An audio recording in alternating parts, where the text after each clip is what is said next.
Episode 62 की starting वहीं से होती है जहां से पिछला एपिसोड एंड हुआ था, यानी कि हमारे ची सेओंग से, यानी मतलब वो ली सियोल कि एक मॉन्क होता है और वो इन्वेस्टिगेटर होता है अभी के लिए, जो कि इन्वेस्टिगेशन कर रहा होता है सारी सिचुएशन को कि आखिर योन हो जियोन सभी लोगों को क्यों मार रहा है, जो भी यहाँ पे उजुम्योंग क्लैन से है। तो वो कहता है कि शायद वो उस डायरेक्शन में गया होगा, तो वो बड़ी तेजी के साथ अपनी जो मॉन्क की फुटवर्क टेक्निक होती है उसका इस्तेमाल करते हुए बहुत ज्यादा तेजी के साथ आगे बढ़ रहा होता है, जिससे वो योन हुजियोन तक पहुंच सके। और मन में साथ ही साथ सोच भी रहा होता है कि ये योन हुजियोंग मतलब गुजुम्योंग क्लैन के खिलाफ के एक बड़ी जंग करने की तैयारी कर रहा है। तो ऐसा हो सकता है कि ये वाकई में कोई बड़ी जंग की तैयारी कर रहा हो। नहीं, जो बैगर सेक्टर का सक्सेसर होता है ना, एकदम से सीरियस लुक के साथ निकलता है और फिर उसके बाद मुस्कुराते हुए कहता है कि हे तुम कहाँ जा रहे हो? मुझे लगता है तुम काफी ज्यादा जल्दबाजी में हो, मुझे लगता है कि तुम्हें थोड़ा स्पीड को कम कर लेना चाहिए। तो साथ ही यहाँ पे हमारा जो वो होता है ना बैगर सेक्टर का सक्सेसर, बड़ी तेजी के साथ उसके सामने आ जाता है और कहता है सुना है कि तुम यहाँ पे साउलेन सेक्टर से हो, यहाँ पे तुम बहुत ज्यादा पावरफुल भी हो। हेलो, तुमसे मिलकर बहुत ज्यादा खुशी हुई और मैं बैगर सेक्टर से हूँ। तो यहाँ पे जो बंदा होता है ना ली चियोल, वो कह रहा होता है मन में कि ये आखिर बंदा है कौन? मेरी स्पीड के साथ मैचअप कर लिया और मेरे पास आके वो बहुत ज्यादा तेजी के साथ मेरे सामने खड़ा भी हो गया। क्या ये मेरी डायमंड फ्लोटिंग मूवमेंट टेक्निक को भी टक्कर दे रहा है ये लड़का? उसके बाद वो दोनों यानी खाना खाने के लिए बैठते हैं वो दोनों। सीजर कह रहा होता है तो अच्छा तुम ये होजियोन को ढूंढ रहे हो क्या, है ना? तुम उसी को ढूंढने की कोशिश कर रहे हो। तो बंदा कहता है हाँ, बट तुम्हें कैसे पता? और बात है कि मुझे यहाँ पे अरेस्ट करना ही होगा उस योन होजियोंग को, क्योंकि यही मेरा काम है। मेरे को इन्वेस्टिगेशन करने के बाद जो गुनहगार होता है उसको यहाँ पे कैदी की सजा देनी पड़ती है, यानी उसको सजा तो मिलनी ही चाहिए। उसने यहाँ पे पूरी तरह से इनाम में आने के बाद इतने सारे कत्ल किए हैं, तो इनाम के अंदर इतने कत्ल करने की वजह से उसे सजा तो जरूर देनी पड़ेगी, क्योंकि मैं एक शाओलिन हूँ और मैं किसी को भी सजा दिए बिना रह ही नहीं सकता। अरे सक्सेसर भी कहता है हाँ, तुमने बहुत अच्छी बात की है, मजा ही आ गया तुम्हारी बातों को सुन के, तुम बहुत ज्यादा अच्छे इंसान भी हो। तो शाओलिन कह रहा होता है हाँ हाँ, अच्छा ठीक है, बट फिर भी तुमने मुझे रोका क्यों है? यहाँ पे फिर हमारा सक्सेसर कहता है अरे इसीलिए तो रोका है क्योंकि तुम कुछ भी जानते ही नहीं कि हीनाम में आखिर चल क्या रहा है। तो इस वजह से मुझे लगता है कि तुम्हारे जैसे शाओलिन के पैर के नीचे यहाँ पे इतनी सारी चीजें चल रही है, पर तुम्हारे जैसे शाओलिन को कुछ पता ही नहीं है। इसी वजह से मैं चाहता हूँ तुम्हें योन घोजियोंग के बारे में सारी चीजें बताना कि आखिर वो हीनाम में क्या कर रहा है और अचानक से उसने लॉयन की तरह सभी लोगों को मारना क्यों शुरू कर दिया। ये भी नहीं पता कि तुम असली रीजन जानते भी हो कि नहीं, बट मैं इतना ठीक से कह सकता हूँ कि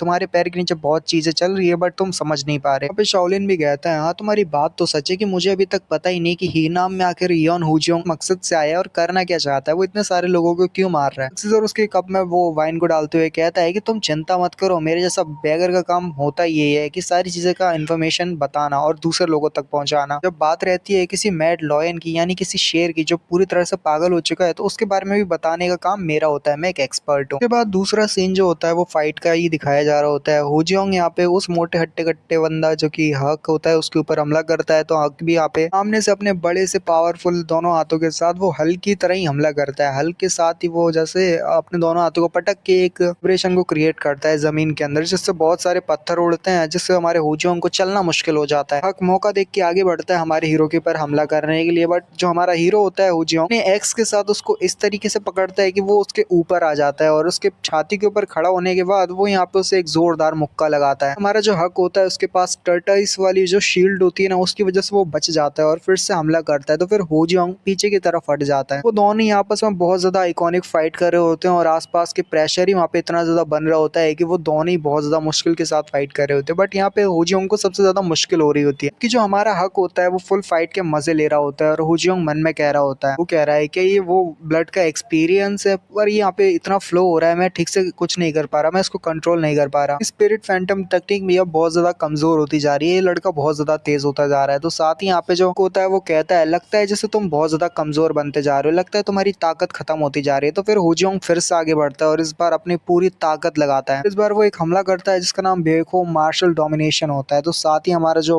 बाक होता है, सॉरी हमारा जो हल्क होता है ना, वो जल्दी से आगे बढ़ के अपनी शील्ड को क्रिएट करता है और साथ ही हुजियोंग भी अपनी एक सबसे पावरफुल टेक्निक का यूज करता है जिसका नाम टाइगर किंग 9 थंडर स्ट्राइक्स होता है। तो साथ ही जब वो ऐसे चाल को चलता है, वहाँ पे इतनी पावरफुल एनर्जी रिलीज हो रही होती है कि सबको अपनी आंखों को कवर करना पड़ता है, क्योंकि वहाँ पे बहुत ज्यादा धूल मिट्टी उड़ रही होती है। वहाँ पे प्रेशर जो होता है ना, एयर प्रेशर बहुत ज्यादा होता है। जबकि यहाँ पे जो शिन्मो होता है वो सबसे ज्यादा हैरान होता है, क्योंकि वो बहुत बड़ा पावरफुल मार्शल आर्टिस्ट है जिसने पूरी ब्लू ऑपरेशन स्क्वाड को संभाला है। तो वो भी सोच रहा होता है वाकई में अरे यंग लीडर जो है, ये जो एल्डेस्ट सन है इयोन क्लैन की, ये इतने ज्यादा पावरफुल है कि मेरे जैसे अगर 10 भी आ जाए ना इनके सामने, तब भी ये जंग मास्टर मेरे को आसानी से हरा देंगे और मेरे जैसे 10 लोगों को भी हरा हरा देंगे। अगर देखो तो वो 3 लोगों का सामना अकेले ही कर रहे हैं। माना कि यहाँ पे 2 लोग जो है वो खड़े हुए हैं, बट फिर भी ना जिगरा किसी में नहीं होता कि जो 3 सबसे पावरफुल बंदे हैं गुजू म्योंग क्लैन के, उनके सामने खड़े होकर कोई टक्कर देने लग जाए उनको। ये जो एल्डेस्ट सन है यियोन क्लैन के, वो काफी ज्यादा हिम्मत वाले हैं, जो तीनों लड़कों का अकेले ही सामना करने के लिए आगे कूद पड़े हैं। फिर भी अगर वो दोनों ही जो बाकी जो पीछे 2 लोग खड़े हुए हैं, अगर वो यहाँ पे फाइट में उतर आए तो फिर हमारे यंग मास्टर के लिए जीतने का कोई चांस नहीं होगा। यंग मास्टर हो सकता है हार जाए। कहता है तो अब मुझे भी यहाँ पे अपनी सील को तोड़ना पड़ेगा, यानी कि अब मैं अपनी सील को ब्रेक करूंगा और अपनी जो डिवाइन टेक्निक है, जैसे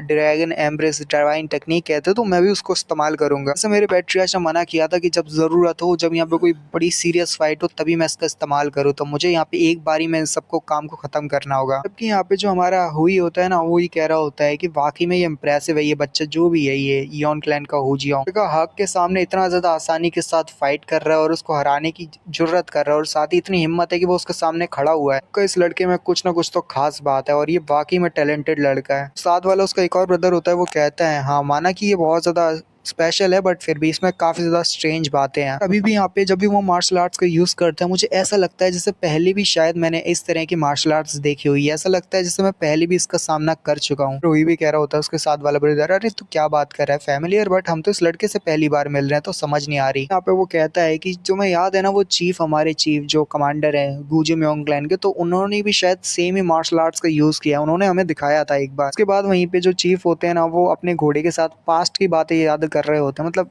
समय तो यही होता है, बट पास टाइम पे यहाँ पे जो चीफ होते हैं ना, एक लड़के से मिलने के लिए आते हैं, जहाँ पे वो एक लड़का जो होता है ना, एक दूसरे बंदे को बहुत ज्यादा पीट रहा होता है और कहता है कि जरा दोबारा से कहना जो तुम कह रहे थे, और साथ ही उसको बहुत ज्यादा पीट देता है। उसके हाथ में एक बहुत ज्यादा पावरफुल क्लॉ होता है, वो एक क्लॉ जो होता है ना, वो उसका शायद से वो रहता है टेक्निकल कुछ सीन होता है। कहता है कि ये मेरी किनलिन डिवाइन टेक्निक है और मेरा किलिन की जो डिवाइन टेक्निक है बहुत ज्यादा पावरफुल है, तो इसके सामने कभी टिक ही नहीं सकता। मैं इस मैकेनिकल हाथ का इस्तेमाल करता हूँ ना, मेरे सामने वाले जितने भी लोग होंगे वो मर जाएंगे। तो साथ वाला बंदा भी कहता है कमीने का, ये तेरी हिम्मत कैसी, मैं तुझे मार डालूंगा। जिसका हाथ जो क्लीन होता है ना, वो भी कहता है तो ठीक है, देखते हैं कि तेरी पावरफुल ज्यादा मतलब तेरी टेक्निक ज्यादा पावरफुल है या फिर मेरा क्लीन का हाथ। अपने के हाथ को आगे बढ़ाते हुए कि चल अब तू मरने के लिए तैयार हो जा। और हम देख पाते हैं जब वो अपने क्लीन ब्लड क्लॉ का इस्तेमाल करने लगता है ना, उसकी टेक्निक होगी क्लीन के हाथ की कि क्लीन ब्लड क्लॉ। सामने से हमारे चीफ भी आ जाते हैं निकलते हुए, कहते हैं क्लीन ब्लड क्लॉ, और दोनों ही की जो क्लीन ब्लड क्लॉ टेक्निक होती है वो दोनों ही एक साथ जो होती है वो टकरा जाती है। दिखाते हैं कि जो चीफ होते हैं उनकी जो मार्शल आर्ट्स की टेक्निक होती है, यानी क्लीन का जो ब्लड क्लॉ होता है वो ज्यादा पावरफुल होता है, उसके क्लॉ से ज्यादा पावरफुल होता है। तो बंदा भी हैरान हो जाता है और कहता है कि मेरा मैकेनिकल हाथ भी कुछ नहीं बिगाड़ पाया। अब वो जो मास्टर चीफ होते हैं ना, जो गुजू म्योंग क्लैन के जो चीफ इंसान होता है, वो बचा लेता है दोनों बंदों को और कहते हैं सभी लोग देखो अब चीफ आ गए हैं। और चीफ की जो क्लीन डिवाइन टेक्निक है वो बहुत ज्यादा पावरफुल है। इस बंदे के हाथ जो है ना, मैकेनिकल हाथ, उसको भी आसानी के साथ जो है हमारे चीफ आसानी के साथ हरा सकता। बंदा होता है वो कह रहा होता है कि नहीं, जहाँ पे जो फीलिंग वो फिनिक्स की टेक्निक है ना, जो हमारे पेट्रियास ने मास्टर की है, कहते हैं कि वो ज्यादा पावरफुल है। तो फिर